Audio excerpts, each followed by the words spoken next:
delays Monday on Good Morning Washington. Tonight, several developing stories as we come on the air.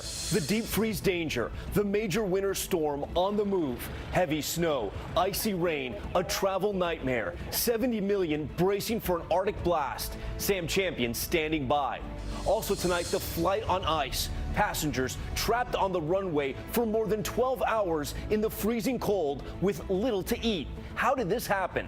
More to the story, that viral video seeming to show a confrontation between a Native American man and a group of teens. Tonight, the clips you haven't seen, what came before and after that moment.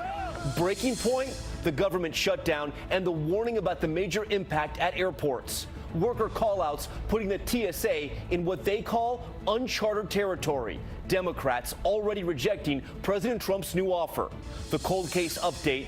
2 years after 2 teenage girls were found dead on an Indiana hiking trail. Police now looking closely at a man arrested 100 miles away. And back behind the wheel, Britain's Prince Philip driving again after a traffic accident. Police questioning him. Did he break the law? From ABC News, this is ABC World News Tonight. Good evening and thanks for joining us on this Sunday. I'm Tom Yamas. And we begin with the deadly winter storm after hammering the plains and the Great Lakes, now battering the Northeast and New England. Treacherous driving on the roads, this SUV skidding off the road in Dayton, Ohio. A car narrowly missing a house in Massachusetts, the Boston suburbs. Even the snowplow falling over on a steep street. Flights disruptions at the airport in Burlington, Vermont. At least 3,500 cancellations nationwide this weekend.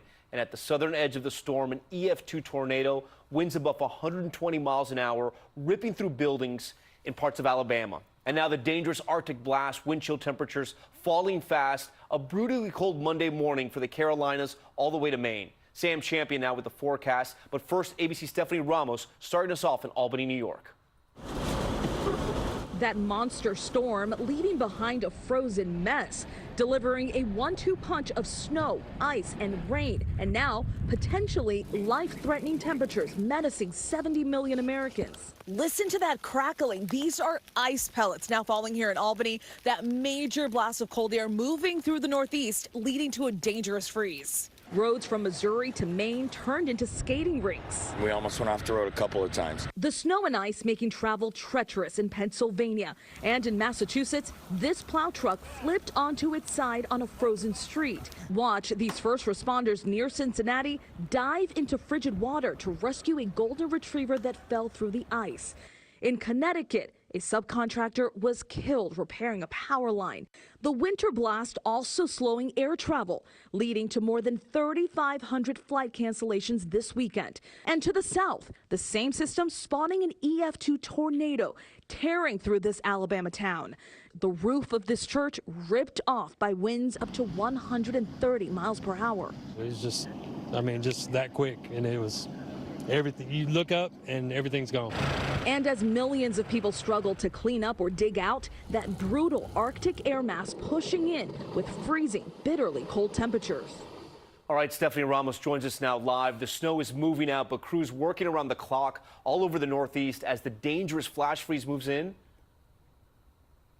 Absolutely, Tom. About 14 inches of snow fell here in Albany. Crews are working nonstop to clear the roads here and across the region before the temperature drops and turns this snow into dangerous ice. The wind chill is expected to drop below zero across the Northeast. Tom. Make things so complicated for all that snow behind you. All right, Stephanie, thank you. Sam Champion is in Central Park. He's tracking it all. And Sam, the temperature's already starting to drop where you are. How extraordinary is this cold?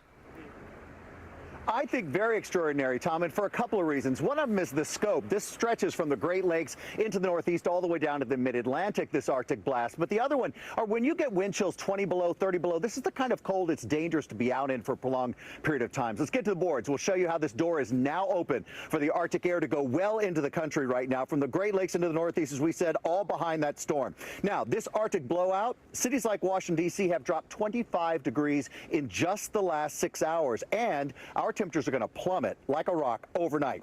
Here are the morning low temperatures. Take a look at the single digits that are well into Philadelphia. We've got some in the New York area as well. Now look at the wind chills here. This is dangerously cold. These wind chills 10 below, 11 below, but look at Albany, New York at 22 below, Buffalo at 18 below. And these wind chills, well, New York City will stay below zero with their wind chill values for 24 hours at least, Tom. You said it, dangerous cold weather. All right, Sam, thanks so much. We do want to move on now to the government shutdown. The TSA saying so many workers are now calling out because of financial issues. The agency says they are now in uncharted territory. They are issuing a warning about the impact at major airports. And on day 30 of the standoff, the Democrats have already said no deal to President Trump's latest offer. ABC's Lana Zak is at Reagan Airport outside of Washington. Tonight, the TSA telling ABC News the agency is now in uncharted territory as the number of employee call-outs keep increasing because of the government shutdown, now in day 30. TSA implementing contingency plans, trying to avoid scenes like these in Atlanta last week from repeating themselves in even more airports. It's demoralizing because you go to work and you expect, pay for hard work, and you wake up and your bank account's empty. On Saturday, 8% of all TSA employees did not show up for work, mostly for financial reasons, hitting hard as many of the nation's largest airports like New York's JFK and Chicago's O'Hare. How long can I go without a paycheck? It's pretty much, I'm in like no man's land. The hardships faced by TSA agents, an echo of the nearly 800,000 federal workers at agencies like the Coast Guard, Secret Service, FDA, either furloughed or working without pay. This weekend, President Trump offering what he calls a reasonable compromise to end the shutdown, extending protections for some undocumented immigrants for 3 years in exchange for $5.7 billion for his border wall. But House Speaker Nancy Pelosi calling the offer a non-starter, slamming it for not including a permanent solution for Dreamers. And while the fight stretches on, the TSA vowing that they will not compromise security standards. We can't expect TSA's folks to be indentured servants. I mean, they've shown tremendous resilience, but this can't continue. And at a certain point in time, maybe a couple of weeks from now, I expect to see the sick outs increase until things go exponential. And that's going to be a shutdown of the U.S. airline system. Lana Zak joins us now live from Reagan National Airport. Lana, the TSA say even more lines could be closed in some of the nation's biggest airports. It's a real concern, Tom. Already the TSA has had to close down checkpoints in Houston, Miami, and Baltimore previously. And the TSA warns us that if the shutdown continues until February 1st, it could have a compounding effect as these unpaid workers are facing the reality of rent, mortgage payments, and other bills. Tom? Lana Zak with that major headline from the TSA tonight. Lana, thank you. President Trump's personal lawyer, Rudy Giuliani, fighting back tonight against that disputed BuzzFeed News report that alleged the president counseled Michael Cohen to lie to Congress about a Trump Tower project in Moscow. But Giuliani said the two of them might have talked about his testimony ahead of time. ABC's David Wright is at the White House. Today, the president's lawyer insisted his client never ordered his previous lawyer to lie to Congress about negotiations to develop a Trump Tower in Moscow. Categorically, I can tell you, his counsel to Michael Cohen throughout that entire period was tell the truth. That issue is at the heart of a disputed report by BuzzFeed News that claimed the special counsel has evidence President Trump personally directed Michael Cohen to lie to Congress. The special counsel's office made a rare public denial of the BuzzFeed report. The White House disputes it as well. Today, Rudy Giuliani left open the possibility that Trump may have spoken to Cohen about his testimony, but said Trump didn't even hint Cohen should lie. It's not possible. The president, Michael Cohen, left the conversation thinking, well, this is what the boss wants me to say. The boss wants me to say. Not possible. Cohen told Congress negotiations over a Trump Tower in Moscow ended in January 2016, before the 2016 presidential primaries, but later admitted that was a lie. In his guilty plea, Cohen said the negotiations over the Moscow property continued as late as June 2016, when Trump was the presumptive GOP nominee. Giuliani has even suggested negotiations may have gone on even longer. According to the answer that he gave, it would have covered all the way up to November of 2016. Democrats plan to question Cohen next month about his false testimony and about what instructions, if any, he had from his client. If anyone was instructing, whether it was the president or other people affiliated with the White House or the Trump Organization, encouraging a witness to lie, we need to know about it. Lawmakers will have their opportunity to get answers from Cohen February 7th. That's when he's due to appear before the House Oversight Committee. The Senate may also want to bring him back in for questioning. After that, though, Cohen heads to prison, a 3-year sentence for this and other charges, Tom. David Wright for us at the White House. David, thank you. Next to the viral video shot at the foot of the Lincoln Memorial, showing a Native American man banging a drum in a crowd of teenage boys, some of them wearing Make America Great Again hats. Was it a confrontation? Tonight, we zoom out from that video with what came before and after. ABC's Ariel Reshef with more to the story. Tonight, new questions and confusion amid the fallout and fury over this now viral encounter. A group of students, some from a Catholic school in Kentucky, appearing to face off with 65-year-old Native American veteran Nathan Phillips at the foot of the Lincoln Memorial Friday. One of the boys seen here staring stoically at Phillips as he beats his drum. Phillips, part of an Indigenous Peoples March, the students on a school trip to Washington, D.C. to attend the March for Life. Initial video of the incident spreading like wildfire, the students sustaining swift backlash. But longer videos posted online show much more of what happened before the exchange. Both groups apparently riled up by a few self-described Black Israelites, hurling slurs at the Native Americans and the teens. That's right. In the new footage, Phillips seen approaching the crowd of boys as they chant their school letters. Phillips telling a local newspaper later he was trying to diffuse the tension by intervening. And this clip purporting to show a member of the Indigenous Peoples group confronting the boys.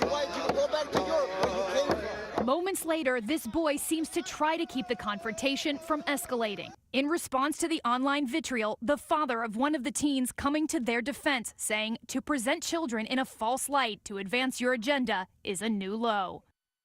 Chef joins us now live in studio. And Ariel, the school was quick to condemn the behavior of those children. Have they now released a new statement with the new clips out? Well, Tom, initially the school said it was investigating this matter and would take disciplinary action against those students if necessary, including expulsion. So far, they have not released a new statement since this longer video has been released, and we have reached out to the students and Mr. Phillips for comment. So far, we have not heard back. All right, Ariel Reshef for us. Ariel, thank you so much. New developments tonight in a double murder that made national headlines. Teenagers Abby Williams and Libby German were found dead on a hiking trail nearly 2 years ago. Police later released this composite sketch of a possible suspect. And tonight they're looking closely at a man arrested on suspicion of child molestation in a sting operation 100 miles away. Here's ABC's Marcy Gonzalez. Tonight, police in Delphi, Indiana, looking into a possible new development in the cold case murder of 2 teenage girls. 13-year-old Abby Williams and 14-year-old Libby German killed on a hiking trail in February 2017. Libby recording their attacker's voice and snapping this photo of a man police call a person of interest. But their killer still hasn't been found. Now investigators say they're looking into whether this man, arrested in a sting this month more than 100 miles away on suspicion of child molestation, could be connected. The sheriff's department there saying Charles Andrew Eldridge admitted to multiple sex acts with a minor. The public calling in tips, flagging what they say is a strong similarity between his mugshot and this sketch of the killer. The reality is law enforcement, even if they think he's the right guy, what evidence do they have to prove that he's the right guy? Indiana State Police saying many similar tips and arrests of other persons alleged to be connected to the Delphi murders occur with some frequency, and all are investigated. And there's a more than $200,000 reward for information leading to the killer's arrest and conviction. Tom? Marcy, thank you. And from England tonight, police say they had a talk with Prince Philip 2 days after he was involved in a traffic accident. And here's why. The prince was photographed on Saturday back behind the wheel without wearing a seatbelt, and that is against the law. ABC's Julia McFarland from London tonight. Tonight, new photographs of Prince Philip behind the wheel of a brand new Land Rover just days after a major crash involving 2 women and a 9-month-old baby. It was a horrendous accident. As questions linger about whether or not it's safe for the 97-year-old royal to continue driving, the latest photos seemingly show him driving without a seatbelt, an offence in the UK punishable with a fine. Norfolk police confirmed to ABC that they had spoken to the Duke, saying, "We are aware of the photographs. Suitable words have been given to the driver in line with our standard response." Sources tell ABC News the Duke passed an eye exam following the accident, and a Buckingham